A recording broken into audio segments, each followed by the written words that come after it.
Oiê, aqui é a Karina Saib, no comando de mais um episódio do podcast Além do Espelho.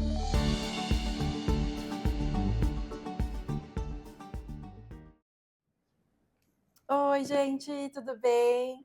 Hoje a minha poltrona favorita não está só comigo. Hoje eu tenho uma pessoa que ela é tão especial para mim que eu não sei nem o que dizer. Eu fiquei tão nervosa hoje que, olha que eu conheço ela há, sei lá, uns 15 anos, mas eu fiquei tão nervosa que hoje eu ia fazer umas perguntas para ela diretamente que eu esqueci o microfone, esqueci a câmera. Sabe quando tudo acontece? Graças a Deus, Santo Rafa mandou para mim. Mas, gente, senhoras e senhores, a pessoa mais linda, musa desse mundo, Samara Filippo! Tô aqui finalmente! Finalmente! Finalmente não, né, mana? Porque é tanta coisa que você faz, Pois né? é, você tá me chamando há um tempão, eu vi que você lançou esse podcast Deuso, mas encaixar, mas conseguimos. Conseguimos. O importante é que você está aqui. Sim. E eu sou muito grata por isso. Imagina. Bom, eu não te passei nenhuma pergunta, né? Não, Coisa que nadinha, tá tudo surpresa pra mim aqui isso não hoje. acontece, porque, gente, não sei se vocês sabem, mas artistas, eles têm que saber um pouquinho antes do que se trata. Nem sempre informam a gente não, viu? Não? Não, dá um briefing não. Não dá, Às não? vezes você chega de supetão E vai que vai? e vai que vai. Eu Mas eu acho achei que é que bom assim não também. é mais Você não se espontâneo. preparar tanto, exato. A única coisa que você sabe é que é sobre autoestima, né? Uhum. E como eu trabalho com beleza, a gente fala um pouquinho de beleza, mas é um pouquinho além do espelho que a gente vai conversar. Por Certo? favor, sim. Então, a primeira pergunta que eu tenho para você é que eu acho que eu nunca fiz essa pergunta, é como que você era na infância, tanto fisicamente quanto emocionalmente? Eu tive uma infância emocionalmente, psicologicamente também falando, eu tive uma infância razoavelmente super ok, saudável. Eu sou da zona norte do Rio de Janeiro, sou carioca da Gema. A gema. Da Gema, dá pra perceber no meu sotaque. Fui uma criança que cresceu em uma vila da zona norte, mais especificamente lá no Caxambi, Meier, né, para quem conhece. Descalça, brincando de pique-esconde, com os meninos, com meninas, com amigos queridos, sabe? Foi tudo muito saudável mesmo. Tenho pais conservadores, né? Meu pai já faleceu quando eu tinha... Já tem mais de 20 anos que ele já faleceu, mas meu pai era um cara muito rigoroso, era um cara, né, que hoje em dia eu consideraria ele conservador. Sim. E minha mãe, que está no auge dos seus 80 anos, faz esse ano também, Sim. uma senhora muito conservadora, que se assusta um pouco hoje em dia com a Samara de hoje em dia, mas a minha infância foi bem gostosa, eu não tenho grandes traumas assim. Acho que eu apanhei uma vez na vida. E apanhou? Não acredito. Apanhei uma vez na vida. Uma vez na vida. Não acredito. Para entender que eu jamais bateria nas minhas filhas. Entendeu? Porque é engraçado que eu tô pulando um pouco o assunto, mas eu vou voltar lá para Samara, aparência de Samara infância. Sim. Mas embarcando aqui no emocional falar. e psicológico, apanhei, e muito doido isso, porque às vezes você apanha, a criança apanha e não entende nem por que tá apanhando. Eu tenho essa lembrança meio ruim, abre aspas, porque aconteceu um caos, que era uma coisa de crianças se descobrindo, o menino mostrando a cueca, a menina mostrando a calcinha, eu tinha, sei lá, uns 6, 7 anos, nem sabendo o que estava fazendo, curiosidade de criança, e aí os pais pegaram, não conversam, era na porrada mesmo, e apanhava sem saber por que eu estava apanhando, enfim. Hoje em dia, imagina, olho para trás como até um exemplo do que eu não quero fazer com as minhas filhas. Sim. E minha mãe sempre apaziguando, passando pano pro meu pai, que gritava normal, muito. Né? Eu grito hoje em dia e tem uma coisa mais... Às vezes parece que estou sendo grossa, mas é um jeito que talvez eu tenha sido criada. Meu pai era muito... Falava grosso, alto, sabe? Isso... Italiano? Não, ele nem era italiano. Minha mãe é por parte italiana. Não era seu pai. Minha mamãe também fala alto e xinga. Então eu acho que eu peguei isso muito forte deles, assim. Mas minha adolescência também, comecei a ter embates com meu pai em relação a querer um short curto e ele me proibir de usar. E fisicamente falando, a Samarinha lá, eu lembro que eu Uhum. tenho um diário até, que eu tinha com meus 10 anos de idade, que eu me descrevia como: eu sou uma menina branca, de cabelos pretos, longos e gordinha.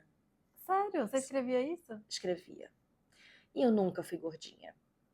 Mas a sociedade é tão opressora com a gente, eu tô falando lá de Sim, anos 80, tá? sim. Quase chegando a 90. É tão opressora que você com 10 anos e uma menina completamente Saudável. inserida, saudável, inserida num padrão que uma É. sociedade horrorosa te enquadra, né, te oprime, já se sentia gorda, desajustada, com vergonha. Eu ia de maiô pra praia. Eu Não nunca, punha não tinha biquíni. coragem de colocar biquíni. Não acredito, Eu Samara. te juro, cara. É, por essa eu não esperava. Jura? Eu ia de maiô, minha mãe dava presente um biquíni, ficava Você na não gaveta colocava? guardado. Não. Você tinha vergonha do seu corpo, assim? Eu Sei lá, tinha você vergonha da minha olhava. barriga, Ah, você achava que você tinha uma uma barriga barriguda, imensa? com 10 anos de idade. Hum. E aí eu acho que eu fui adolescendo, né?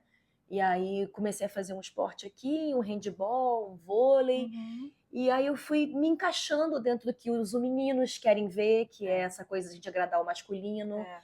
Eu fui ficando mais jeitosinha, sabe, achando que estava mais gostosinha para Corpinho, agradar, tal. para ser paquerada. E os olhares masculinos começam a invadir muito a sua vida. E é um misto de, meu Deus do céu, como estou me sentindo melhor porque emagreci, abre Uhum. aspas, e Uhum. estou sendo desejada Porque eu estou magra. porque estou magra, Uhum. com, meu Deus, que chato esses olhares invasivos. Mas você não sabia nomear naquela época. Era muito atravessador, assim, na adolescência, de não Sim. querer. Eu lembro que peito crescendo, né, adolescendo, eu tinha vergonha de usar blusas que marcassem. Sei. Enfim. É normal da nossa época isso. E acho que hoje em dia ainda. Mas hoje em dia a gente consegue apontar mais. Acho que tá vindo uma geração de meninas que já estão mais com o pé na porta, Uhum. sabe? Nomeando. Sim. Foi basicamente isso, cara. Essa transição, assim, da sua adolescência, da sua infância para sua adolescência, você já trabalhava na sua área? Não, eu comecei quando eu realmente. Eu entendi, as pessoas falavam que eu era muito bonita, que eu tinha Uhum. que fotografar, fazer Hum. propaganda, e eu estava entendendo se eu era muito bonita mesmo, e aquilo estava me abrindo alguns caminhos interessantes que Uhum. me faziam me sentir feliz com aquilo, mas ao mesmo tempo muito abusada, Tá. porque é muito picareta no meio, é muito pedófilo, é Ai, muito credo. abusador, é um lugar muito difícil para uma menina, uma adolescente ir desbravando. Assim, minha mãe estava sempre comigo, Uhum. óbvio, mas mesmo assim nem em todo lugar ela estava. Então existiam situações. Eu lembro de uma situação que era uma revista que era tipo uma revista de magazine para apresentar peças de biquíni, de calcinha e sutiã, Sei. tipo uma Demilos, umas coisas Uma que coisa existia na assim. época de revista para vender. Sei. E eram essas meninas modelos. E eu fui fazer um teste para ver se eu conseguia esse jabazinho no dinheirinho que entrava na Já que nossa. você estava mais bonitinha, Era um tá? dinheirinho que você falava, um dinheirinho Ah, para eu gastar aqui no shopping no gostei. final de semana, no cinema. Gostei. Cara, só que é meio traumático, cara. Porque eu lembro da sensação do cara. Era o próprio cara que levava a gente no estúdio dele e ele passava óleo na gente. Então é ele passando a mão no corpo de meninas de 15, 16 anos Passando e óleo. fotografando. Ele mesmo. Ele mesmo, passando óleo. Hoje eu olho e falo, meu Deus, quanto abuso. Tinha que ser preso, né? Tinha que ser preso, preso.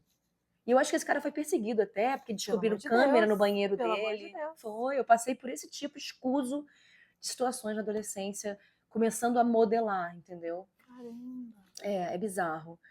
E aí eu fui indo, comecei a descobrir o teatro na escola, Uhum. me mudei de escola, descobri o teatro nessa nova escola, Sempre no Rio. sempre no Tá. Rio. Me mudei recentemente para São Paulo, morei 40 anos no No Rio de Rio. Janeiro. E aí no teatro da escola eu fiz, uau, que universo gostoso, que Sim. delícia de produzir, de trazer a produção de arte para a peça que a gente estava montando sozinhos, os alunos, de interpretar, de estar na hora da minha fala. Era tudo tão gostoso que aquilo foi me despertando. E aí uma coisa foi puxando a outra. Tá. Conheci um fulano que me apresentou um ciclano, que a menina que gostou de mim num programa que me viu, que falou, você tem que ir lá falar com o ciclano para fazer um teste.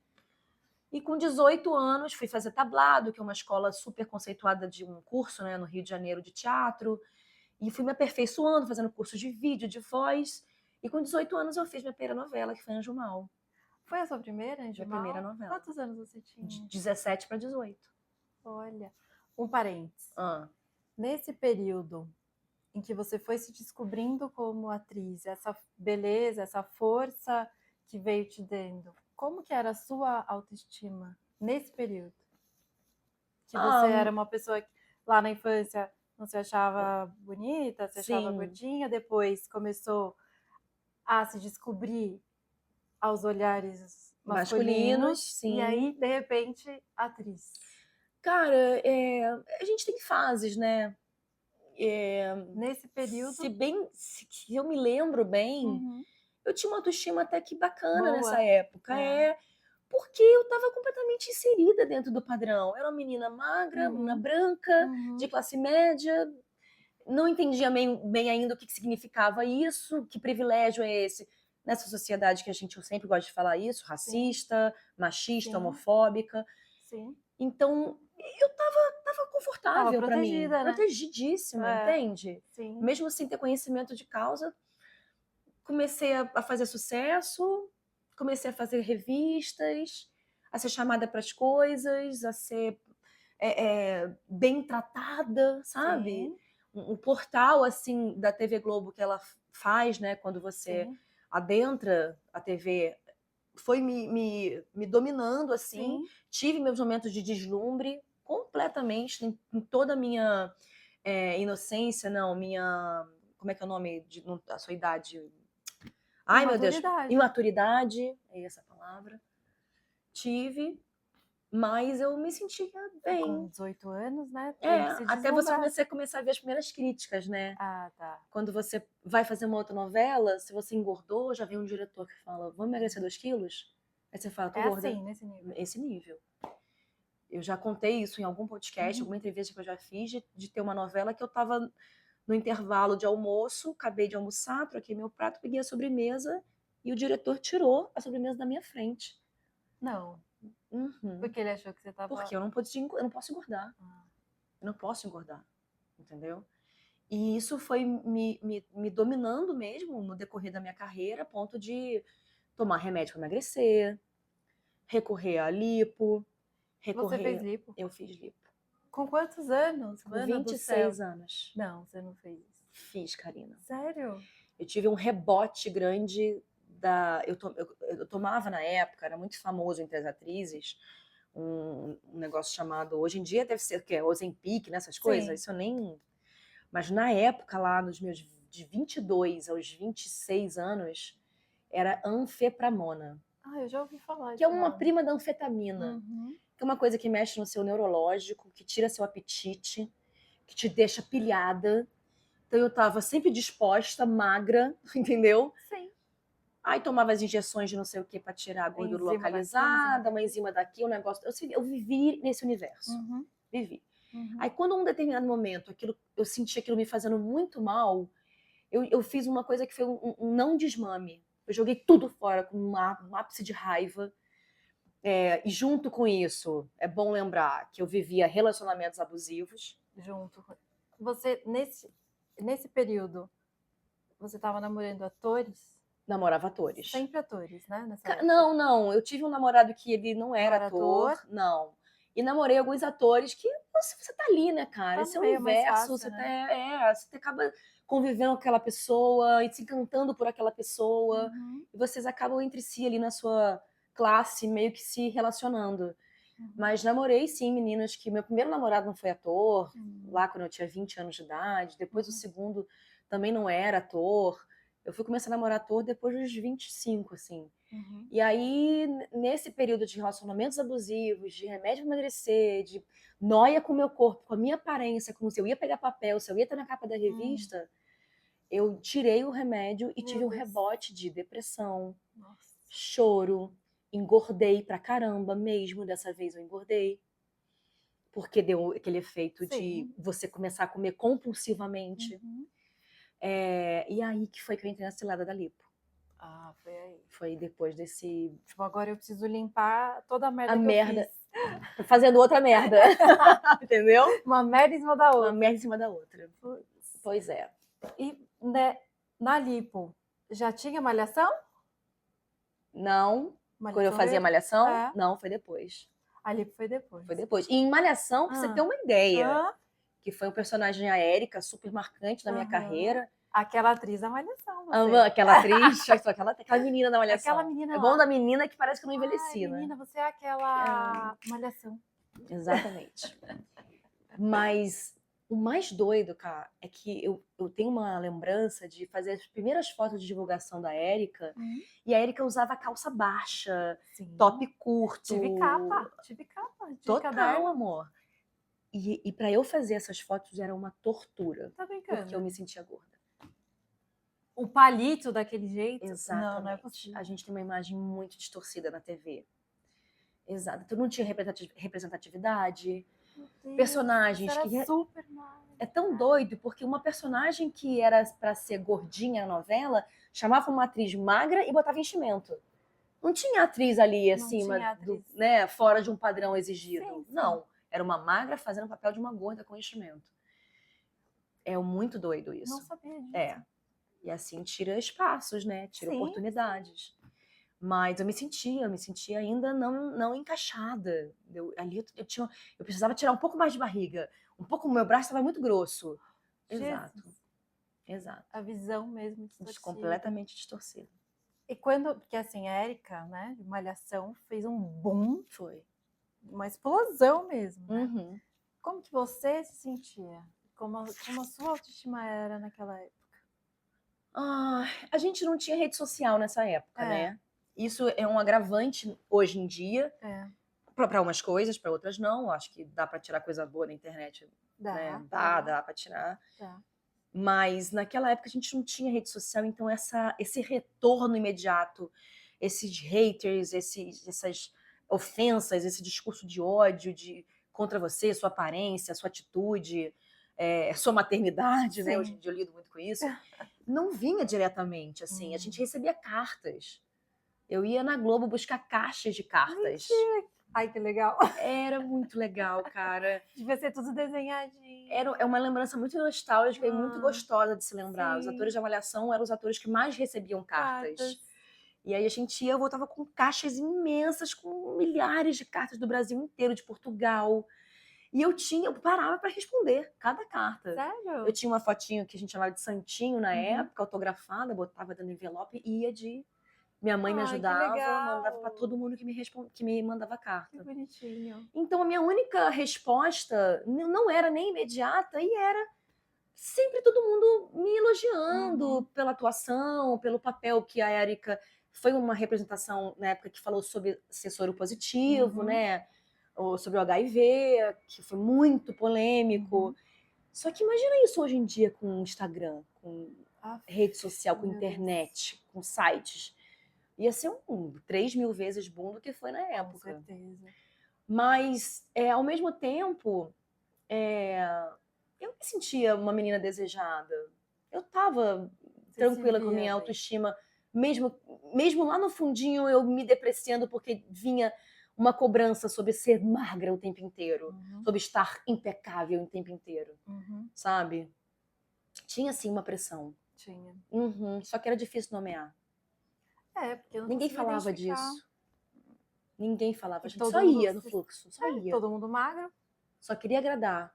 É tão nocivo. Eu lembro de ter que trocar obturação do dente para um papel. Porque eu ia rir, era prata. Putz. E alguém falou, não, vamos botar uma de porcelana, uma branquinha. Vai que nesse lugar, nesse assim. nível de entendeu? invasão. Né? E depois desse boom da Érica, para onde você foi? Depois de Malhação... Malhação foi a época que eu perdi meu pai. Eu fiquei 2 anos, mais ou menos, em Malhação.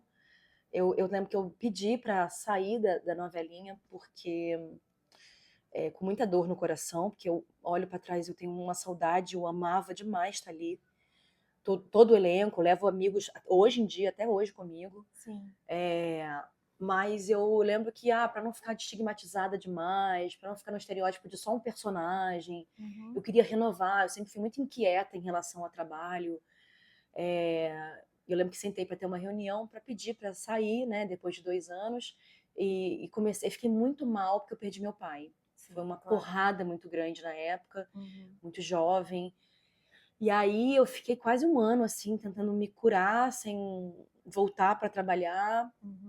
E aí depois eu fui bater na sala do Jaimão Jardim, na cara de pau, na ansiedade, na expectativa de voltar à TV de novo logo, Sim. sabendo que ele estava começando a fazer o elenco de A Casa das Sete Mulheres. Que foi espetacular. E aí eu consegui o papel da Mariana, que foi A Casa das Sete Mulheres, logo depois de Malhação. Muito legal, muito legal.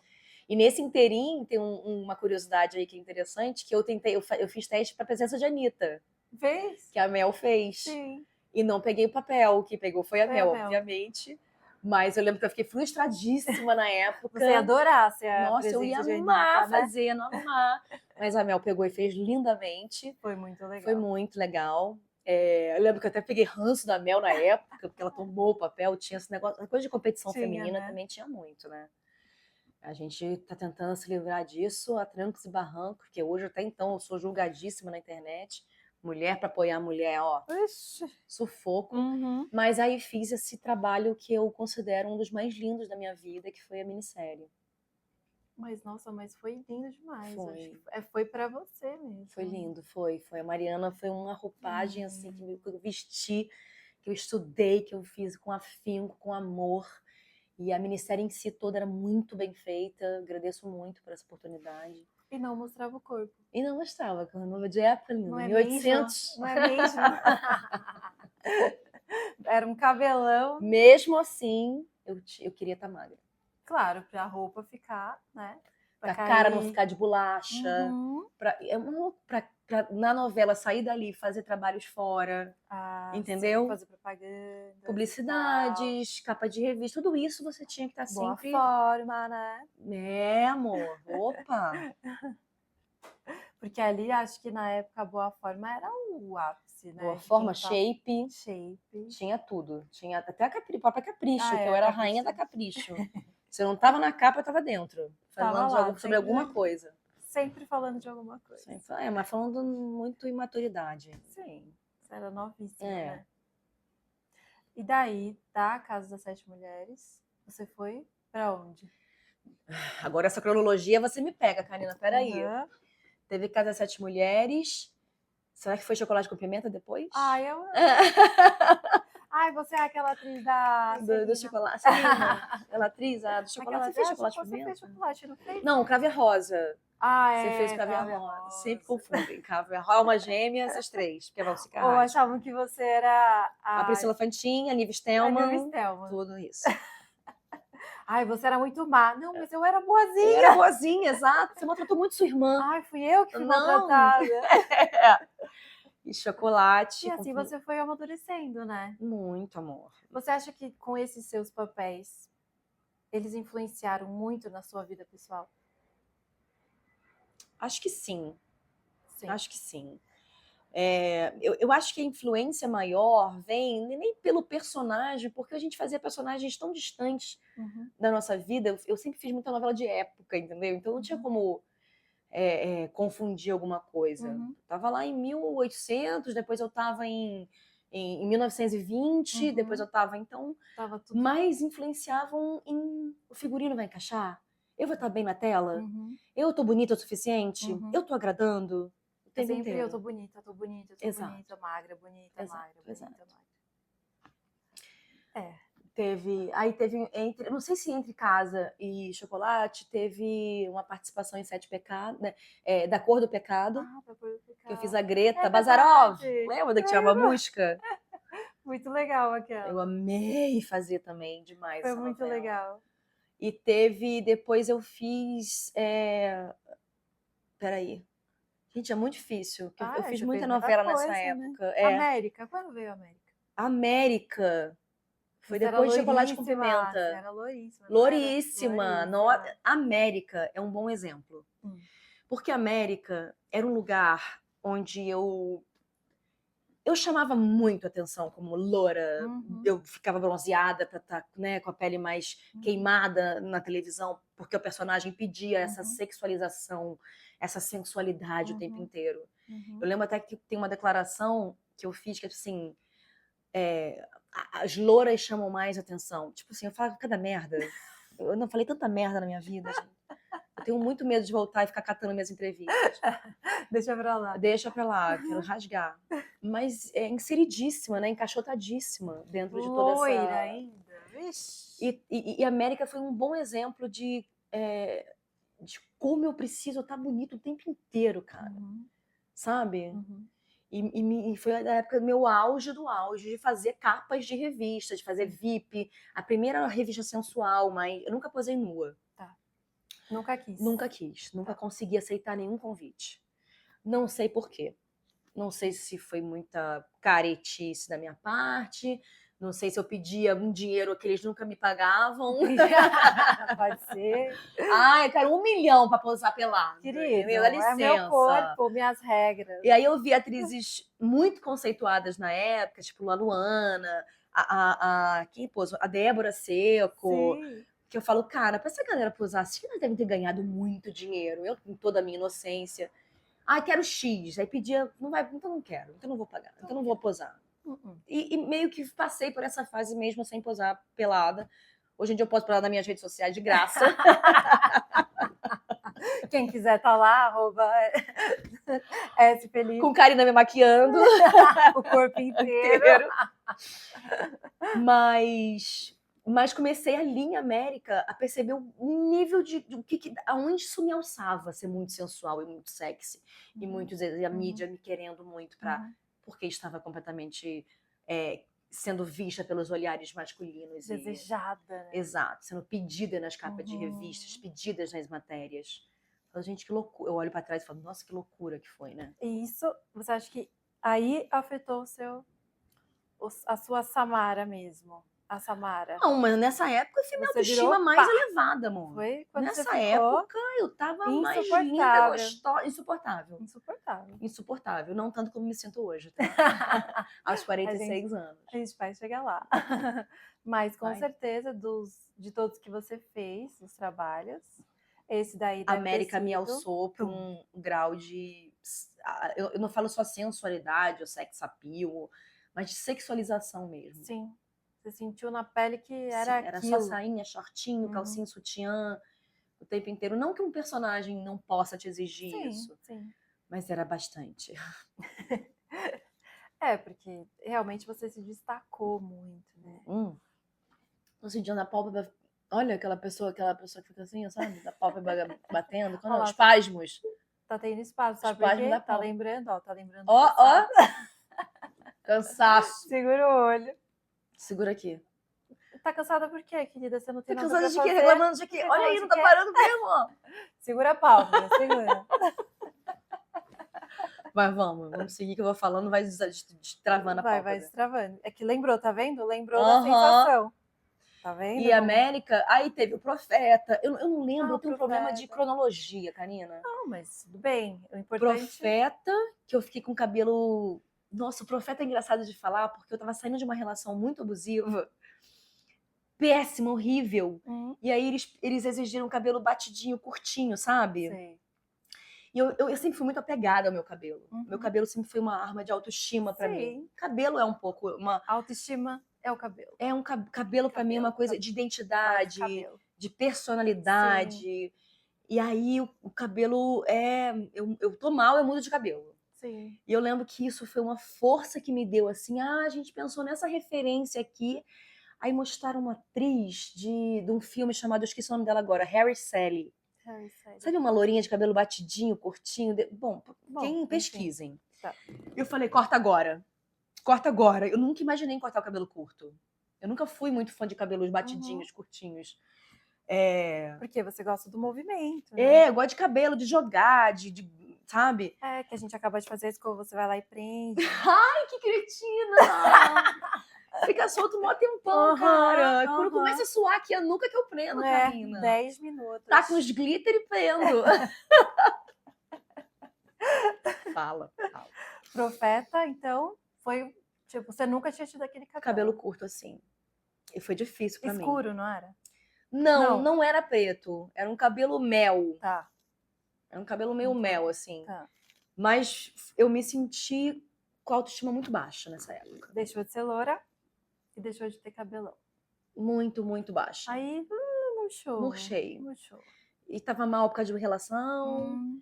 Fiquei ferrada. E quando veio Sete Pecados, foi depois, uma novela chamada Sete Pecados Capitais, que até que a Pri Fantin protagonizou com Giannichini. Ah, sei, lembro. Era sobre os Sete Pecados mesmo, Sim, sabe? sim. Ira, inveja. Era muito legal a novela.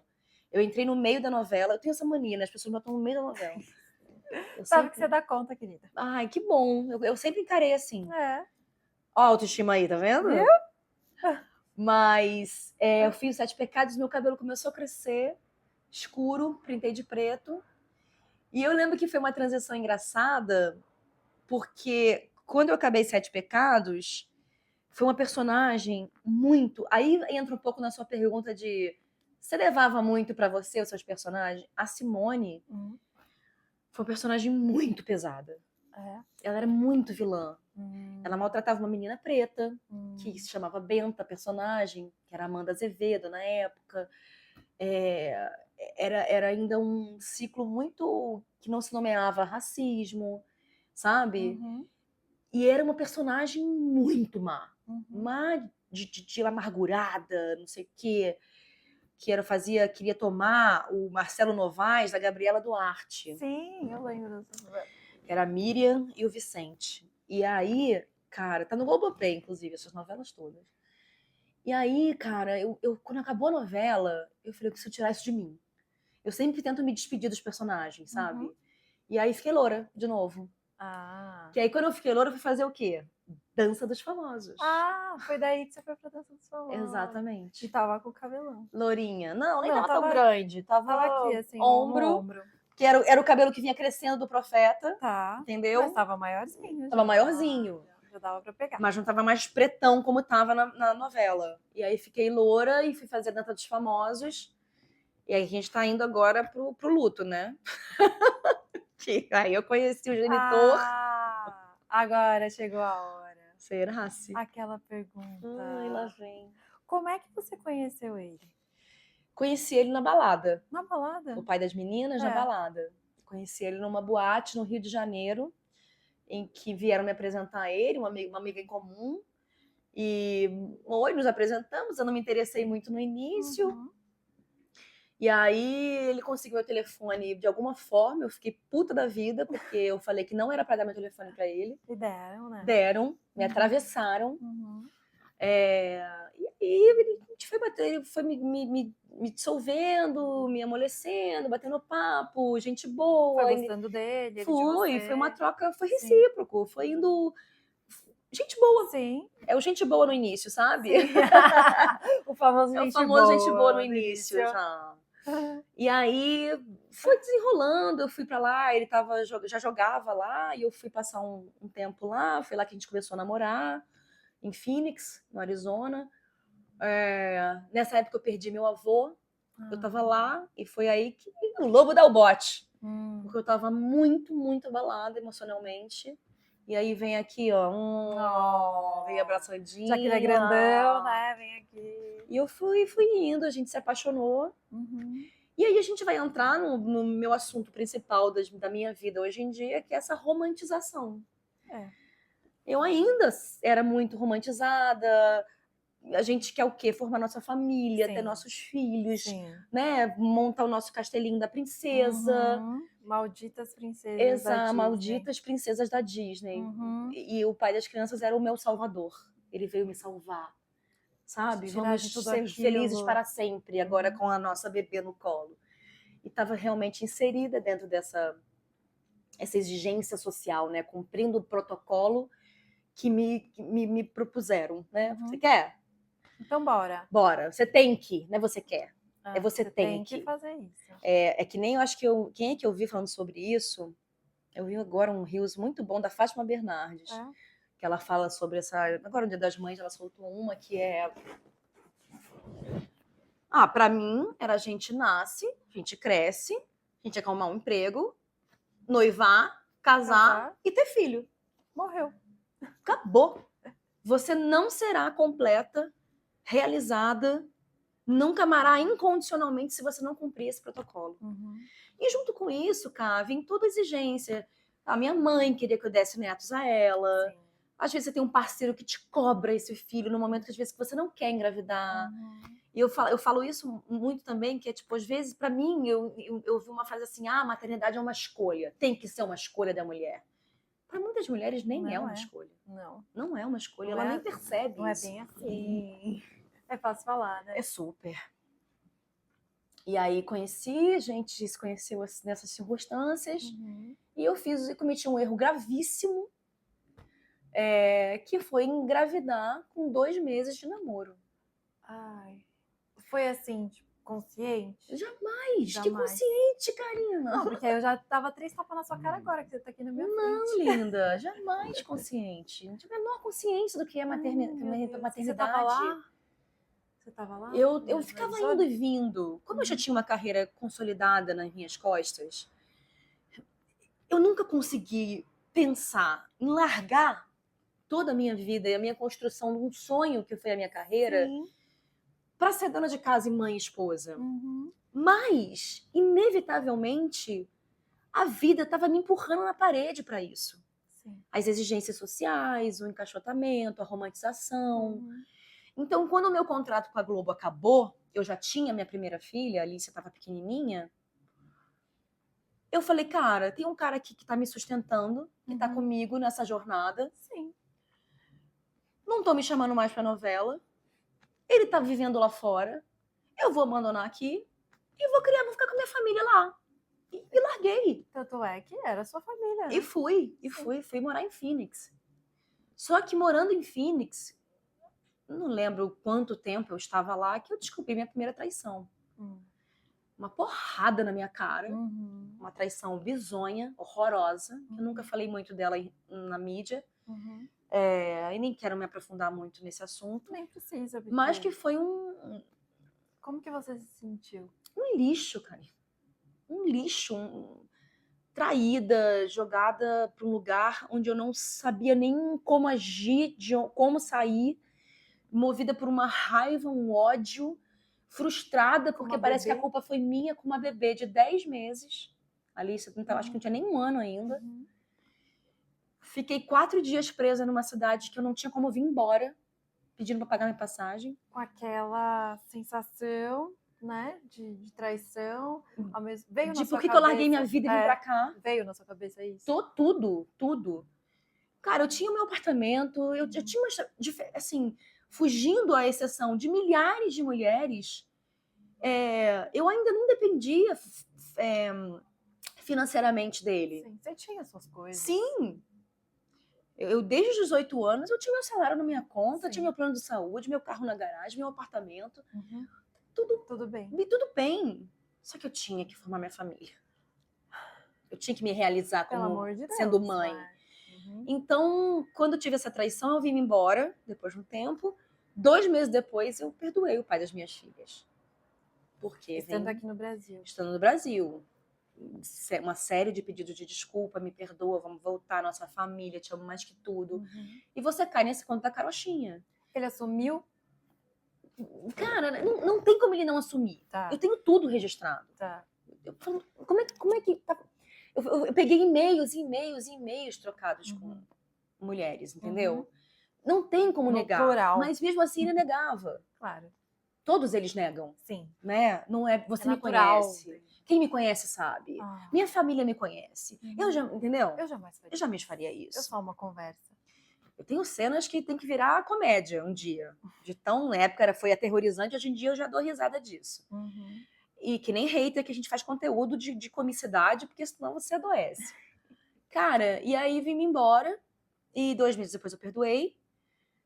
Mas, depois que eu perdoei, cara, eu nunca mais consegui largar tudo como eu fiz da primeira vez. Porque quando eu fui pra lá a primeira vez, eu fui pra não voltar. Você foi de corpo e alma, né? Eu fui pra não voltar, não tinha mais nada que me prendesse aqui. Sim, Minha mãe entendeu, ela ia visitar a gente, sim, voltava, ver a neta dela e voltava. E eu tava sim. lá, fazia meu curso de inglês, ele mudava de cidade, eu mudava com ele.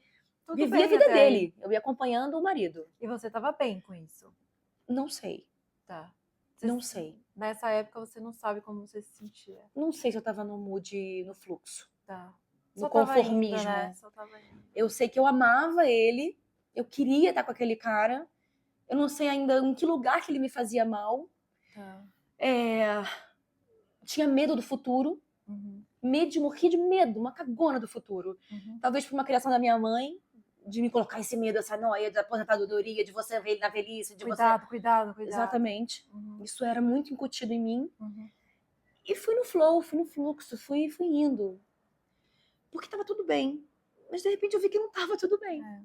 Na gestação da Alice, como que ele foi? Assim, como que foi pra Completamente você? ausente, nunca foi presente. Não foi presente. Eu E não como tenho você se sentiu grávida? sozinha, como todas, só que às vezes a gente não assume. Não, não assume. Não assume. Mas é uma merda. A gente se sente sozinha. Sozinha, completamente sozinha. Vinha pro Brasil, ficava entre Brasil e Estados Unidos. Uhum, Acabava ficando mais aqui do que lá, uhum. porque aqui eu tinha acolhimento, eu tinha minha mãe, eu tinha minhas amigas, eu tinha meu irmão, minhas primas. Lá eu ficava sozinha, porque a prioridade é o trabalho dele. Sim. E aí me culpam muito. Mas você já sabia disso? Não sabe escolher? Você não sabia que ele trabalhava lá? Mas fui. Então, mas eu fui, né? Porque eu achava que ele seria o meu marido. Enfim, de alguma forma eu ia estar acolhida. E nunca estive. Sim, sim. Talvez até também por uma falha dele de criação que não soube acolher. Também. Mas você era esposinha. Eu era. Esposinha fofinha. E aí, mas teve uma hora que eu não fui mais. E aí, desse meu retorno, até eu engravidar e ter minha segunda filha, eu fiquei entre Brasil e Estados Unidos. Nunca mais larguei minha carreira. Que aí você conseguiu voltar. Mais ou menos. Fiz uma minissérie, eu fiz a minissérie da Dercy Gonçalves. Nessa época da Alicia já pequenininha. Eu fiz Dercy de verdade. Fiz teatro, bastante teatro. O teatro me ajudou muito a não adoecer, a não entrar em depressão. A arte salva você, seu trabalho salva você, independente de arte ou não. E fui 4 anos depois. Fui voltando aos pouquinhos, mas ainda empurrando um casamento que para mim era quase que obrigatório eu estar ali. Sim. Entende? Entendo. Porque eu ouvi muito, perdoa. É o pai das suas filhas. É instinto. Ele não vai fazer mais. É as mesmas frases que eu tenho certeza que milhares de mulheres que estão ouvindo a gente, que ou não, vão entender e vão se identificar. E aí engravidei 4 anos depois da Lara. Lá vem ela. Ai. Olha, é muito doido isso que eu vou te falar. Lá vem ela. Eu faria tudo de novo. Eu sei. Porque essas duas são espetaculares. Nossa, eu vou até chorar. Vou nem chorar aqui com a Karina. Ai, mas elas são arrebatadoras, né? Gente, chorei! Não, é que eu tô vivendo a adolescência, amor, tá bizarro. Mas falar delas, falar de filhos, a gente vai sempre chorar, a gente vai sempre se emocionar. Porque a gente passou por muita coisa, por muita humilhação, por muito questionamento, por um monte de baixa autoestima. Muito choro sozinha. Que? Muito Chuveiro, choro sozinha. Travesseiro. Tudo que é eiro. Banheiro. Não, e até assim, complementando, só para eu falar sobre essa coisa do choro, né? A Alicia me salvou muito, porque isso é uma informação que eu sempre falo também nas entrevistas, que eu me separei logo depois que a Lara nasceu. De vez. Game over. E daí você... O que te deu? O que te deu, assim, pra você conseguir? O que você sentiu pra você conseguir sair? Amor próprio. Amor próprio. Veio. Aí veio. Veio. Eu não vou mais admitir que façam isso comigo. Legal. Eu vou descobrir daqui pra frente o que eu não quero pra minha vida. Sim. Foi essa força que a segunda traição que eu redescobri me trouxe. Ai, porra. Porque foi uma segunda traição. Ai, a segunda traição. Eu descobri quando ela tinha 20 dias de nascida e a Alicia tinha 4 anos. Toda vez que eu conto isso, é oh meu Deus. na sala, em qualquer lugar. Falou, meu Deus, eu falei isso no Sem Censura agora, Uhum. a bancada, a Sim. Cissa, todo mundo falou, meu Deus, Samara, meu Deus. É. E quantos relatos de mulheres vieram, eu passei pela mesma coisa, Lá eu nem vai de sabia. novo, né? Cara, e aí tirei forças não sei de onde. Ah, como você deu conta? Não dei. Enlutei, sofri, revivi essa semidepressão, meu leite secou. Busquei, chorei muito com a Alicia pequenininha. 4 meses, A Alicia tinha Larinha? 4 anos. 4 4 anos. A meses Larinha não, não, a amor. Larinha tinha acabado de nascer. 20 dias. 20 dias. 20 20 dias. dias. 21 dias, na verdade. É que Tava eu como até de esse cinta ainda. Tava com dor na cesárea, porque eu fiz É. cesárea. Uhum. Dor na cesárea. Dor na cesárea, claro. E aí já vem a culpa do fracasso pelo casamento que não deu certo, fracasso porque você não tem leite para amamentar sua filha, fracasso porque você não dá atenção para sua outra pequena o suficiente. Uhum. Não serve pra nada. Tava Nada. ali pra quê? Nada. Serve pra E isso nada. vai consumindo a mulher. Uhum. Consumindo. E aí você foi se enclausurando. E acho, hoje, com a minha força, com o que eu venho buscando de tudo, de fortalecimento há muitos anos com outras mulheres amigas, né, que a gente troca muito, com as minhas redes sociais, Uhum. eu falo como foi importante eu me enlutar. Não é lutar, é enlutar, de luto. Sim. É você viver esse luto. Sim. É olhar para essa dor. É chorar mordendo o travesseiro. Sim. Eu De falei da ódio, Alicia, né? porque ela dormia. Quando a Lara, eu tinha a minha rede de apoio paga, eu tenho muitos privilégios e reconheço-os. Então eu tinha uma rede de apoio paga, Sim. que era a menina minha assistente. Uhum. Minha mãe dava as caras ali, sempre Sim. que ela podia. Aí você voltou pro Rio, certo? Eu fiquei no Brasil de vez. Tá. De vez. Uhum. Quando eu falei game over, é sai daqui. Foi embora. Que aí logo depois foi quando eu descobri o quê? A violência patrimonial. Ah! Um brinde É um pra combo, você. amor. É um combo. É É um uma coisa atrás da combo. outra. Ah, A bola de neve vem vindo de lá. Veio um brinde pra você. Pra quem nem sabe o que eu tô falando, dá um Google aí no meu nome e fala violência patrimonial, vai achar o que eu tô falando. Vai achar toda a história. Mas vai no site certo. Tem muita notícia de que é fofoca, que é mentira. Ou vai na minha rede social, que tá tudo explicado ali. Eu acho que é melhor. Tem vídeos meus explicando ali de denúncia. Sim. Mas, enfim. E aí, game over. Vamos lá. Você é uma mãe solo agora, linda. Primeiro. Bem-vinda. Porque ele não vai dividir com você essa tarefa de cuidar e caminhar junto nessa criação dessas duas meninas, porque a prioridade dele é ser campeão. Então, enquanto você cuida das filhas aqui, ele vai lá priorizar a carreira dele e ser campeão, porque a sua carreira você não vai priorizar, sabe por quê? Porque você vai ser banida da sociedade, porque você é uma bruxa, você odeia suas filhas, que você dá dando atenção para sua carreira em vez de ficar com as suas filhas, sua não abençoada. Entendeu?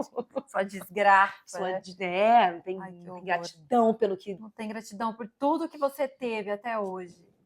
Reclama, chora calada mesmo. Que tá... boa mãe é que sofre. Tá sofrendo o suficiente? Tá sofrendo o suficiente? Ótima mãe. Parabéns. Parabéns. Vai ganhar um cartãozinho Dia das Mães.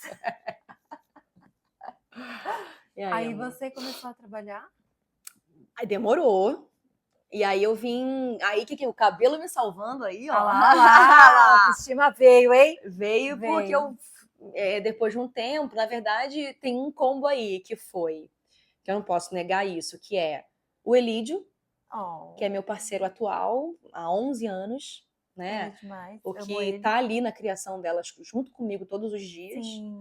Conheci o Elídio, ela tinha 1 ano de idade. Onde é que você conheceu ele? Vamos contar isso. Num grupo de WhatsApp. Nossa, quando você falou isso, eu falei, gente, como assim? Porque um amigo meu me viu na merda em casa. Ele é um cara que era comediante, a gente ficou próximo um do outro por causa de um programa que a gente fez juntos. Ele falou, cara, sai dessa, pelo amor de Deus, tem um grupo aqui que a gente tá. Eu tô num grupo que é maravilhoso, vai te fazer rir. E era um grupo de WhatsApp completamente aleatório, com umas pessoas que eu nunca vi na vida, hoje eu te conhecia, meio famosinhas no meio. E Elídio estava ali, porque ele faz parte dos Barbichas, pra quem não conhece. Dá um Google, melhor grupo de comédia, ela fazendo propaganda. Sim, fala onde de São Paulo. Onde é. Tem um Clube Barbichas, lá na Augusta. Vão, que é muito legal. Grupo um clube de comédia maravilhoso, tem várias atrações. E Elídio estava ali, destilando o seu humor, inteligentíssimo, Isso. sagaz. E aí um dia, e ele é de São Paulo, eu era do Rio, um dia ele teve um casamento de um amigo para ir no Rio. Eu vi pelo grupo que tinha uma galera do WhatsApp lá do grupo, Ah lá. de Chat da Alegria o nome. Tem até hoje? Não, Ah, não sei, eu não tô mais. Se ele existe, eu não sei. sei, né? E aí tinha uma galera no Rio de Janeiro, e eu vi que entre essa galera o Elídio estava ali, e eu já estava interessada nele. Porque eu fui stalkear Você já ele, tinha entendeu? gostado. E um adendo eu participava do grupo do Chat da Alegria Aham. como uma pílula de Ânimo mesmo, né? ânimo. De ânimo. Eu amamentava a Lara dentro de toda a minha dificuldade, eu fiz translactação. No grupo, às vezes, tentando dar risada, tentando rir, entendeu? Então, o Elídio ali, ele me instigava muito, porque ele tinha um humor muito inteligente. Quem é esse cara? Ele tem, né? Quem é esse cara? Eu fui stalkear. Ai, Lá filha, foi ele ela, lá está no foi Rio de Janeiro, ela. ele está no Rio de Janeiro. E na mesma época eu comecei a ensaiar uma peça que eu fiz a Marilyn Monroe. Nada melhor na vida, cara. Eu fui estudar a vida da Marilyn, pintei meu cabelo, fiquei blonde, loura blonde. Autoestima Puiu, voltando. puiu, Puiu, puiu. lógico. Foi ótimo, foi tipo um outro luto. Tira esse cabelo, Tira vai essa vida. puir para nascer um Tchau. novo. Vai. E meio que a minha metamorfose, meu renascimento foi um pouco esse, sabe? Eu preciso ter forças para criar essas duas meninas de uma forma saudável, de uma forma bonita. Eu quero que elas me vejam felizes, realizando, eu sempre falo isso, meus sonhos, amando, sendo amada, ou se amando sempre. E aí fui fazer, ensaiei, e nos ensaios vi que ele estava ali, fui pro Baixo Gávea encontrar ele num barzinho, olhei e falei, é você. quero.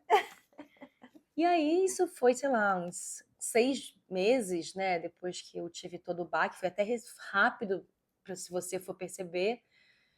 Acho que se não fosse a minha profissão também não teria conhecido ele não teria me conhecido. Sim. E aí foi isso, amor. Estamos há 11 anos 11 anos juntos e acho que isso... Ele foi um cara que eu entendi que eu não preciso agradar, sabe? Para alguém se interessar por mim. Eu acho que a gente se admira mutuamente dentro das nossos defeitos e qualidades e fracassos e desesperos, sabe? Erros. Eu que vejo, né, vocês juntos, é uma coisa assim, parece alma mesmo, né?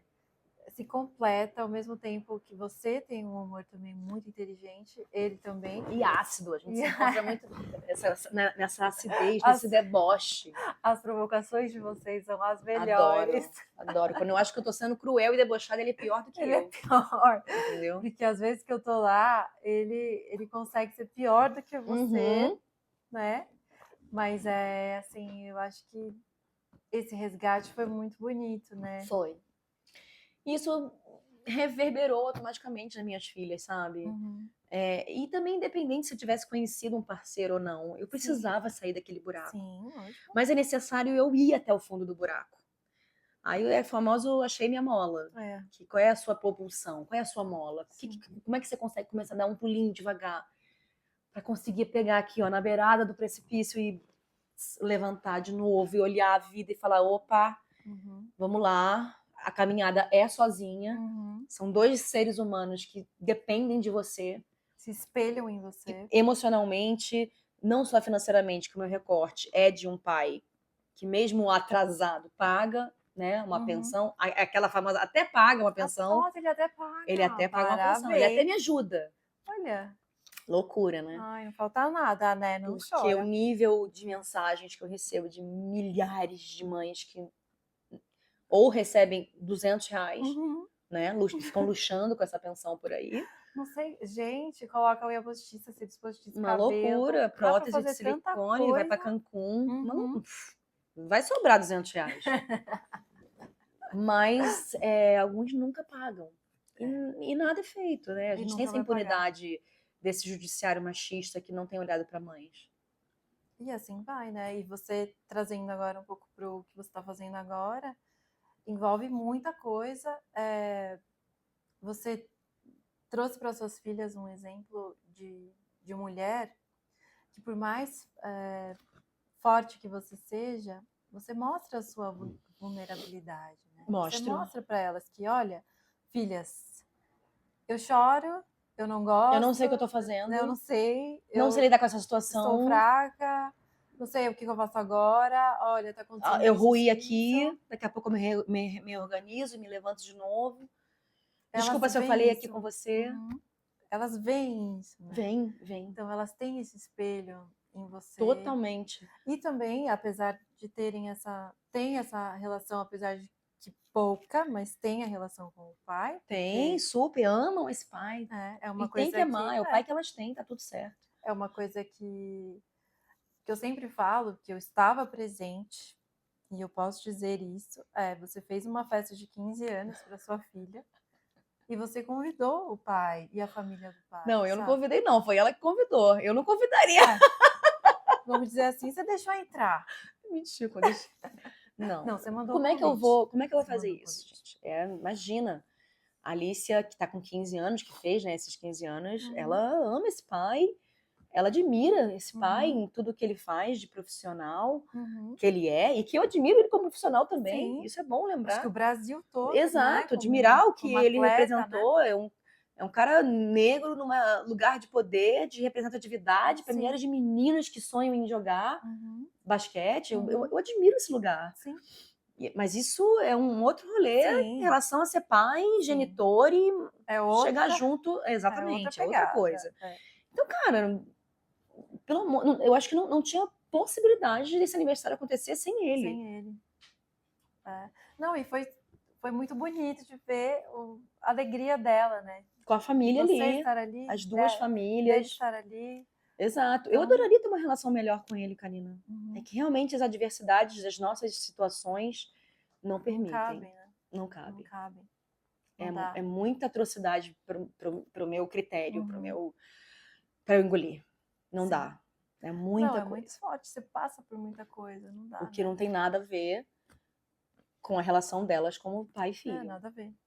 Nada a ver. E isso que é muito legal. Por mais que as pessoas massacrem muito você, por muitas vezes, em relação à sua maternidade, né? Dizer que você não ama suas filhas é a mesma coisa que matar alguém.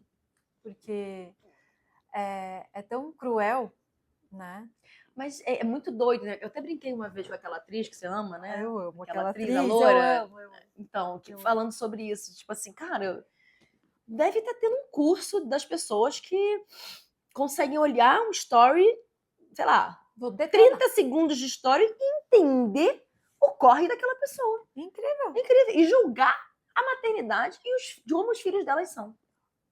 É impressionante isso. E pessoas que nem têm filhos. Nem têm filhos, não tem ideia. Tem nem cachorro, a desgraça. Não, além de pessoas que nem podem ter filho, que eu falo, são homens, né? Vamos lá, né? É impressionante. Ou homens que têm filhos, que assim, não, vamos corrigir. Que fizeram filhos, mas não têm filhos, né? Porque eles não forneceram só o material. Só ali. E aí eles vêm falar na sua rede social coisas assim muito pesadas. São muito pesadas. E que eu assim admiro demais como você lida com os haters. Porque eu falo que é collab com você, eu quero ver essa daqui, como é que vai ser. Eu já fiquei muito fodida, amor. Porque, olha, collab com você... Uma vez eu fiz no meu Instagram... Pega os melhores recortes. Cara... Gente, mas foi tanta gente falando, dá vontade de destruir tudo, falar, acabou a rede social aqui. Não, mas eu tô acostumada. Parem de falar dela. Eu já fiquei muito mal. Eu acho que o início, quando eu fiz o famoso post, eu adoro falar sobre ele, que foi aí que eu falei, caralho, o que tá acontecendo? Que quando eu falei, eu amo minhas filhas, mas eu não amo tanto ser mãe. Vixe, minha filha, você acabou aí. Acabaram com a minha vida. Acabaram com você ali. Bruxa, renegando sua maternidade. Bruxa. Vamos botar na fogueira. Me queimaram na fogueira, amor. Por que teve? Por que teve? Por quê? Teve duas. Por que teve duas? Duas. Né? Tava tão difícil assim, né? Pois é. Tava tão ruim que teve duas, né? E aí, quando eu comecei a falar sobre reclamar, né? Porque a mulher não pode reclamar, a gente tem que ficar calada. Eu falei, gente, que loucura! Porque ao mesmo tempo que esses haters, o discurso de ódio veio pra cima de mim, de julgamento, eu vi que muitas mulheres falam obrigada. Eu Sim. falei, caramba, Tô aqui pra dizer obrigada. eu tô libertando um sentimento oprimido em Sim. milhares de mulheres que não têm Coragem, coragem mas de não falar tem sobre isso. Mas coragem. quando alguém vê alguém falando, valida. Caramba, ela tá me vendo. Uhum, Eu também não curto tanto essa função da maternidade porque ela é pesada. uhum. Ela poderia ser mais leve. Sim. Porque ser mãe é lindo. Ser mãe é divino. Uhum. O amor que você tem daquele abraço, daquele sorriso, do Sim. cheiro do filho, Sim. da apresentação na escola, É. que eu acho um saco ir, mas quando você tá lá, É lindo, você é chora. lindo, você chora. Fotograva. Eu tô chorando? Eu nem queria estar aqui, por que eu tô chorando? Pô. Mas é pesado, é Uhum. solitário, é Uhum. dolorido, e ninguém fala sobre isso, cara. Não, não. Aí quando eu falei, eu não gosto disso, eu não gosto disso, e disso eu odeio as minhas Ah, filhas. pronto, já virou pra elas. Acabou. O que as pessoas têm que entender é que você fala com as suas filhas. Você tem um diálogo Elas sabem incrível tudo. com elas. E elas, eu já presenciei elas rindo de várias matérias Sim. que saíram. Olha, mamãe, a gente te odeia. Quando a Alice foi morar com ele, Nossa! ela resolveu, né? A mãe quer morar com meu pai, não sei o quê. Eu falei, filha, mas calma, você tá com 14 anos ainda. Acho que eu tinha 13 quando ela começou a vislumbrar isso. Eu falei, pera até 15, 16, Cara. você vai. Uhum. Tudo bem você ir, Uhum. aprender inglês, viver uma nova vida social. Lindo, ficar mais com teu pai, com as suas irmãs. Sim. Porque ele já tem a Thalita, que é a madrasta, e tem mais 2 irmãs, que estão super bem, fofinhas. Vai, mas peraí, calma aí. Menstrua aqui comigo primeiro, deixa eu curtir Deixa eu ver, com né? você do lado, vamos curtir esse caminho juntas. Eu não, quero ir. Foi 1 ano até ela falar, vou. Eu falei, beleza. Seu pai tá ok, passaporte ok, sobrancelha ok, maquiagem ok, vai. Vai. E foi um buraco pra mim. Como não vai ser? Um buraco na minha vida. Chorei. Primeiro dia voltando do aeroporto, gravei um vídeo. Falei, vou gravar só pra ter pra mim, pra ver o dia como eu fiquei na merda. Escorregando na Acabei parede. postando esse vídeo. Aí, pronto. A Karina. Aí a Teatro, madrasta, né? Teatro. a Thalita começou a fazer vídeos com a Alicia lá nos Estados Unidos. E falei pra ela, filha, tô aqui quando você precisar. Não. A gente se falava todos os dias. Dia sim ou dia não, às vezes, quando ela tinha que dormir mais cedo. O horário lá era muito diferente. E aí, cara, se você entrar nos vídeos do TikTok da Thalita, do Instagram, não importa. Mano, isso que é mãe de verdade. Saiu de perto de quem odeia ser mãe. Agora sim a menina está feliz de verdade. Mano. E você vendo? Eu não. É que eu não tenho como não ver. As coisas mais horrorosas me mandam. Olha, Samara, que estão falando. Eu recebo, eu acabo recebendo. Um influenciador insignificante que eu nunca vi na vida, que tava falando mal de mim, eu acabo recebendo esta merda. E aí, às vezes, eu resolvo falar sobre ou não, ou ignoro solenemente. Sim. Aí, quando eu quero picuinha, quando eu tô mais mesmo na puta da gosta, vida, eu gosto de picuinha. Agora eu gosto de fomentar uma picuinha. Cara, deu 2 meses, a Alicia voltou. E aí, começaram eu não sei o que aconteceu, que falaram a me culpar porque ela voltou. Elas entendem tanto o meu rolê, tudo que a gente conversa, e matéria fake que sai. Eu sempre falo pra ficar alerta a isso. Sai uma notícia X, chegou até você, porque elas já entendem. Claro. É diferente você ter um bebê que não tem acesso, uma criança de 2, 3 anos. Minhas filhas já leem, já entendem, já chega pra elas. Sim. E ela fez um vídeo, que eu nunca postei, esse vídeo é meu, explicando que ela voltou porque ela quis voltar. Porque ela sentiu falta da irmã, da vida social, do país, do clima, da língua, de mim. Você entende? Da escola que ela estudava. Ela sentiu falta e ela se deu a chance de voltar. Para que um dia mais madura ela retorne para lá. Se ela quiser. Exato. É daí para baixo. E como ela não gosta. Até hoje acham que ela tá morando com o pai. Tem mais de 2 anos que ela voltou. Bom, aí não tem como deixar de falar. Aí ela voltou. E aí você passou por tudo isso. E aí teve uma parte assim que aí pegou a autoestima dela, né? Sim. A gente já tá entrando na parte racial do assunto, né? É. Do racismo que a gente vive todos Porque os você é uma dias. péssima mãe e não consegue perceber o que acontece com a sua filha dentro Pois de é, casa. tudo. Ela chega tentando disfarçar uma ofensa, uma briga, uma humilhação. É na hora que eu vejo. Uhum. Na hora eu vou pro quarto, cruzo o braço assim e falo, vamos conversar? Uhum. Ou quer conversar, porque às vezes ela não quer falar. Tá, dá o tempinho Dá o dela. tempo dela. Se for grave o suficiente, às vezes ela quer lidar sozinha. Sim. Eu acho legal a independência de você tentar ajustar essa sua inteligência emocional, Sim. que tá se formando ali aos 15 anos, sabe? Então, eu falo, quer conversar? Quer me contar o que aconteceu? Não aconteceu nada, mãe! Alicia, Aham. a gente sabe o que aconteceu e eu tô aqui. Uhum. E saio do quarto. Tá. Mas, cara, eu já tinha vivido ela aos 7 anos, já tinha vivido ela depois lá no Rio de Janeiro, na escola. Não foi na escola, mas foi logo depois que a gente saiu num condomínio. Outro caso de racismo em relação a ela. Mas o do Vera Cruz foi o que, Pegou mais. mano, foi Pegou mais. feio no nível, foi cruel no nível. Uhum. Que ela pode me chamar de escandalosa, que eu não vou me arrepender nem um pouco do que eu fiz. Uhum. E tô continuando fazendo, não parou a minha luta. Continua? Sim, o processo continua. O processo continua. Sim, a luta não parou não, amor. Certo. Porque o judiciário não olha, é bobagem. Foi brincadeira de criança, Sim. entende? O Uhum. caderno dela esfolado, todo arrebentado com uma frase racista escrita no meio. É. Quem escreveu a frase, escreveu propositalmente. Ah, sim. Entendeu? É uma infração, porque é um adolescente que fez isso? Uhum. É uma infração, mas é um crime também. Claro que é. Entende? Claro que é. Então vai ter que ser tratado como? E eu vou ser a escandalosa. E aí ela que saiu e trocou de escola, né? Trocamos de escola, porque essa escola não teve a sanção devida para o caso, não acolheu, Uhum. não informou. Uhum. É uma máscara que eles usam antirracista que não existe. Entendeu? Sim. E isso, se não fosse um trabalho de formiguinha que eu faço com elas, desde pequenininhas, sobre empoderamento, sobre seu cabelo é lindo, você é linda, Sim. sua boca é linda, sua pele é linda, você é uma deusa, o cabelo dá para cuidar assim, assim, assado, existe isso, isso, isso. Sim. Olha essas mulheres, milhares de mulheres negras em lugares de poder, com cabelão assim, black, que eu não sei. Eu fui atrás de tudo quanto é tipo de representatividade, de referência, para que hoje em dia ela lide com uma situação racista com um pouco mais de força, de blindagem, porque blindar completamente eu não vou conseguir nunca. Não dá.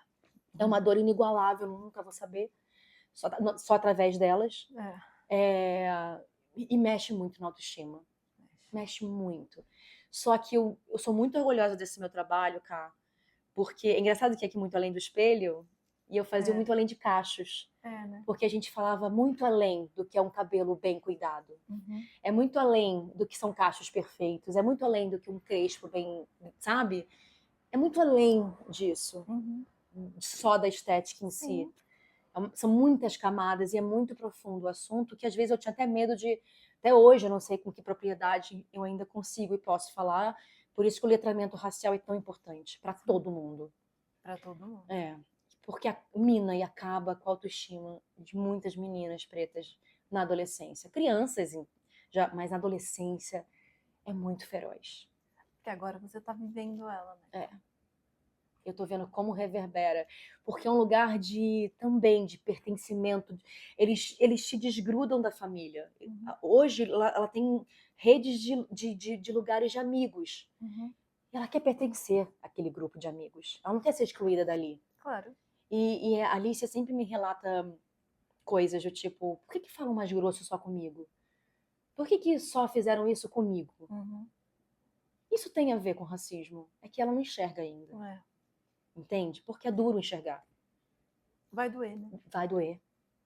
Mas é um trabalho também de formiguinha. Uhum. Tem a terapia que ajuda, tem uma escola mais inclusiva, tem a gente conversando em casa o tempo inteiro, tem as referências de filmes e séries que eu tento pegar o tempo inteiro junto com ela. Sim.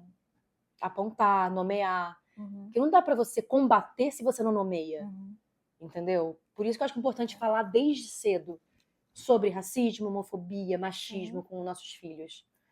Tem que ser, né? Eles existem, não tem como tapar isso. Tá aí na sociedade o tempo inteiro. A gente cresceu não ouvindo, ouvindo piada, né? E assim, exato, a piadinha do tio ouvindo pavê piada. na mesa do jantar, É. do almoço de domingo, o kkk com a humilhação e ofensa dos outros, de minorias, de um monte de coisa dentro dos nossos privilégios, recortes. E é isso, não foi um caso isolado, não vai ser só ali, não foi porque ela só estava ali que vai acontecer na padaria, na escola, no clube, no cabeleireiro, entendeu? Qualquer lugar. E ela vai ser forte. Tô tentando. Vai, ela Se vai, eu não sei, cara. Mas ela vai. Eu espero. Você está fazendo um excelente trabalho, apesar de ser uma péssima mãe.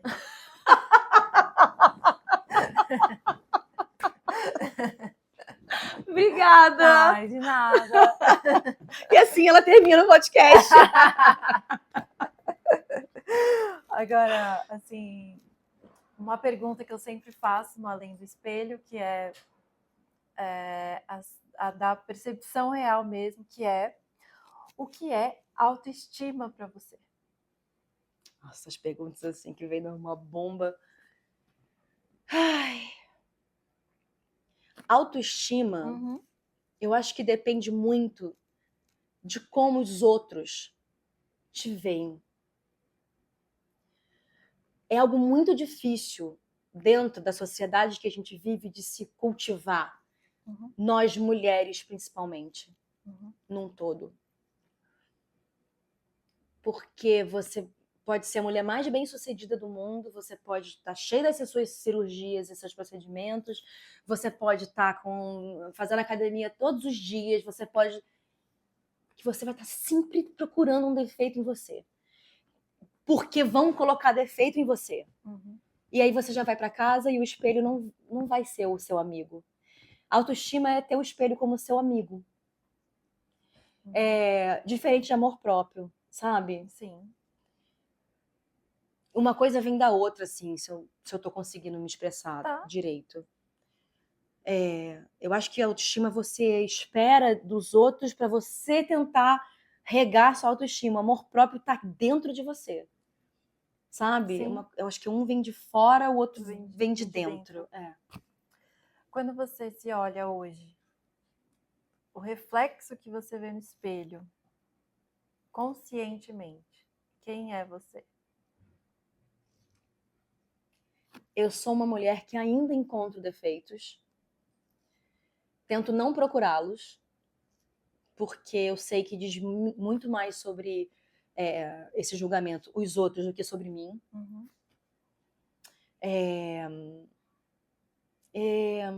Eu sou uma mulher de 46 anos que quer ser vista como uma mulher de 46 anos. Sem disfarces. Sem disfarces. Sem disfarces e sem elogios, julgamentos e cobranças disfarçadas de elogios. Ai, dormiu, porque eu sei que eu tenho uma genética que me favorece. Isso é uma coisa que eu reconheço. Eu sempre tive uma cara um pouco mais jovem do que eu estava na idade. Até meus próprios papéis me colocavam nesse lugar. Eu tinha, sei lá, 22 anos, eu fazia uma adolescente de 16. Tranquilamente. Eu sei que hoje em dia eu tenho 46, mas eu tenho uma genética que me ajuda, que passa um pouquinho mais jovem do que 46. Então, além de reconhecer isso, eu quero ser reconhecida como mulher de 46 anos. Eu não preciso disfarçar essa idade. O que não foi... Eu olho hoje para meus cabelos brancos. Por mais que eu pinte eles, eu não vou ser escrava da minha militância. Então, na pandemia, eu olhei para eles, militei muito sobre eles, porque eu vi o quanto depreciam uma mulher que quer se libertar de uma tinta, de vez, sabe? Sim. E não pode. Então, assim, mesmo que eu pinte agora, olhar para meus cabelos brancos me deu uma liberdade de ser quem eu quiser ser. Hoje você se sente livre? Não completamente, Cá. Ainda, com todo o meu discurso, com todo o meu empoderamento, letramento, eu não me sinto ainda livre. Ainda não. Eu peito essa liberdade. Tá. Eu peito atravessando julgamento, cobrança, ofensa. Mas eu ainda peito e tento fazer disso combustível para caminhar com mais leveza nesse meu amor próprio e autoestima. E você faz alguma coisa assim para você mesma em relação à sua autoestima? Faço. Hoje em dia eu olho muito mais pro meu envelhecer. Tá. Eu quero envelhecer bem. É isso. Eu malhava para ficar magra.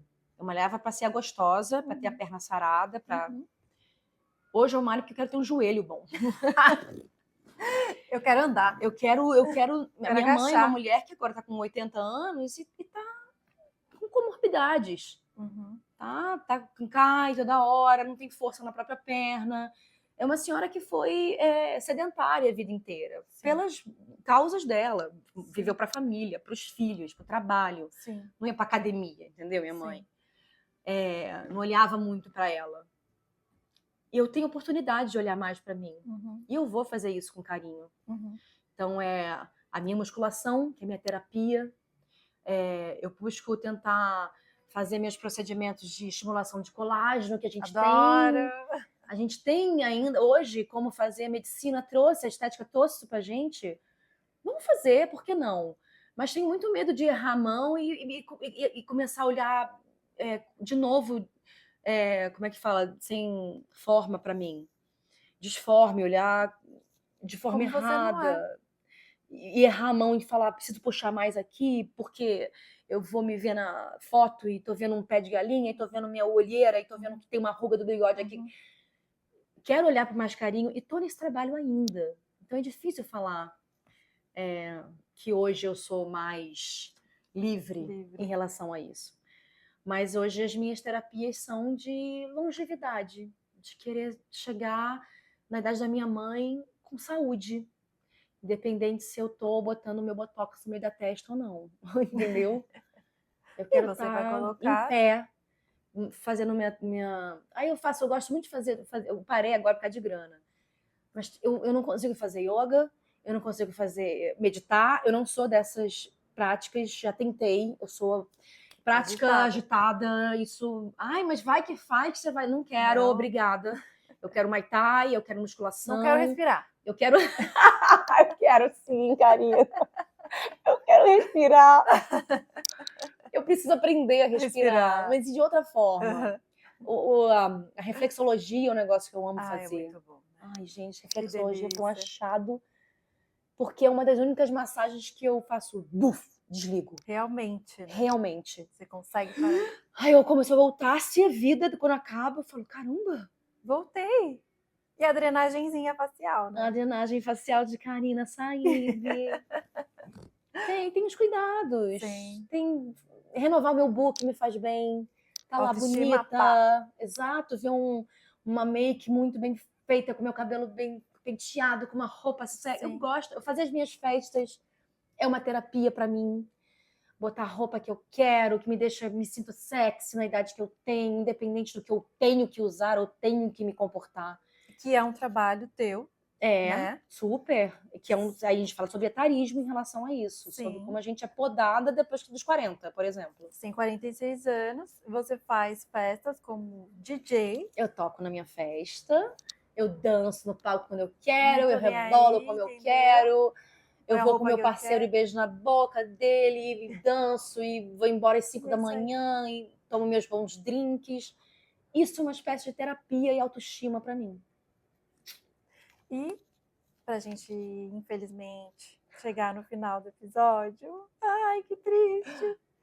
Me conta assim, conta não só pra mim, né, pra todo mundo, seus projetos, assim, o que você tem em mente, o que você quer fazer, tantas mulheres que esperam a sua voz, o que você tem pra gente?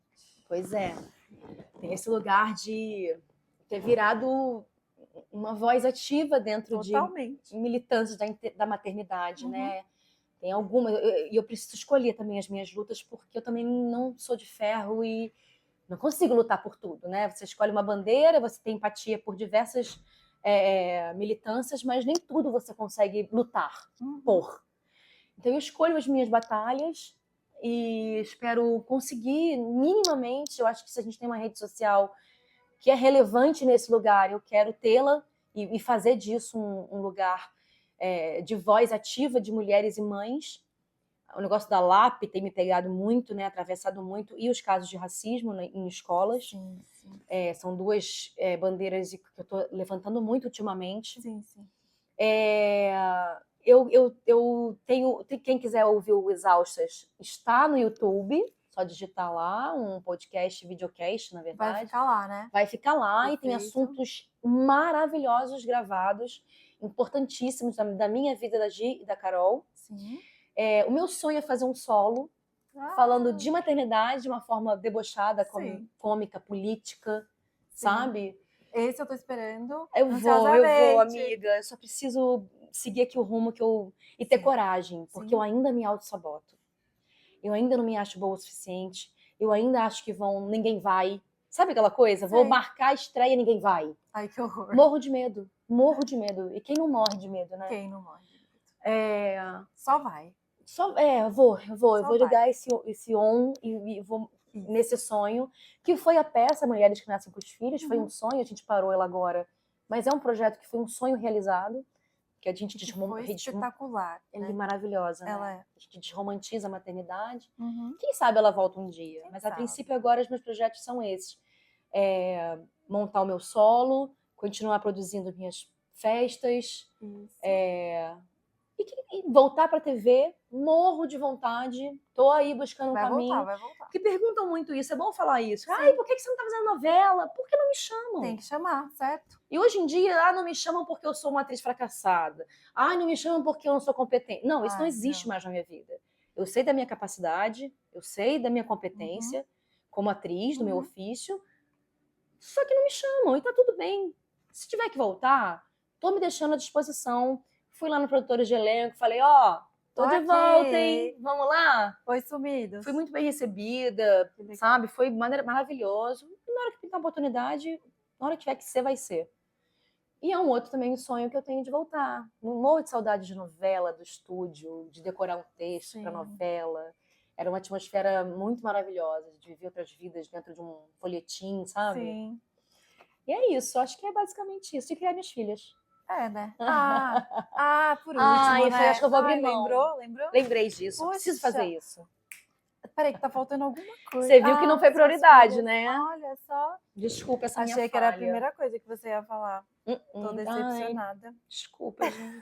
Mas sabe uma história rapidinha que eu lembrei agora? Lembra de uma apocalipse? Que eu parecia um peixe piloto atrás de você. Que você tinha que estar 6 horas da manhã. Gravando. Rio de Janeiro, tava em São Paulo. Tinha que estar lá no Rio de Janeiro. E eu assim, meu Deus do céu. Karina me tirou da festa, me colocou no Uber. Vamos embora agora. Você vai tomar um banho, tirar esse glitter da tua cara. E ela lá no caminho. Ai, meu Deus. Ela acabou de sair de uma festa, bebeu sei lá quanto, e ela decorando o texto, novela... E o bafo de álcool que eu cheguei no novela da Record. Cheguei atrasada, foi um horror, gente. Mas deu tudo certo. Mas foi a única vez que eu fiz isso. Mas você ficou plena. E você viveu isso, Karina. Eu vivi com você. Foi, deu tudo certo. Deu tudo certo. Deu tudo certo. Era um bafinho eu tava ali pra isso, entendeu? Ainda bem que era o Pavão, que era meu amigo, era um bafinho aqui na cara dele, um pouquinho mais de álcool. Tá tudo bem. Tomei um café, passou. Mas foi muito legal. E eu quero muito, muito te agradecer. Amorzona. Tava te devendo essa, cara, esse bate-papo aqui, desse seu projeto lindo que você tá formando, caminhando. Muito obrigada de ter vindo, de ter disponibilizado o seu tempo, que é ultra corrido, que eu sei, tá? Você disponibilizou muito para me maquiar na minha casa. E sempre vou fazer. Então, obrigada. Além da sua amizade, quero dizer que eu admiro demais você, não só como atriz, como sempre admirei, mas a mulher que você é. Posso te garantir que você é um dos meus espelhos. Então, é recíproco. Você é uma mãezona também. 4, praticamente. Tem 2 meninas igual a mim, sabe? Dessa missão que a gente tem de criar menina para esse mundo. Admiro muito também. Ai, obrigada. Então, Mãe solo. E temos parceiros que não nos deixaram cair e nos estavam ali de mantêm suporte, aí, né, de acolhimento. lado a lado, né? Total. Então, muito, muito obrigada. Amo demais você. Vida longa o seu projeto. Amém. E é um privilégio ter você aqui. Então, gente, a gente finalizou, né? Infelizmente, esse bate-papo aqui. Espero que vocês tenham gostado. Sigam a Samara lá na rede social dela, @sfelipo. Então, por favor, tudo que vocês quiserem saber da vida dela, apesar que vocês já devem saber muita coisa, mas olha lá o Insta dela, tá? Porque lá é que ela fala a verdade, tá bom? Entra lá no YouTube, assistam Exaltas, que é muito, muito legal. E acompanhe os projetos dela. E se você gostou e tá com a gente até aqui, manda um coraçãozinho pra gente. Entra lá no @Karina Saib, @Estúdio Karina Saib, que eu vou amar falar com você também. Então, beijo, beijo e até o próximo episódio.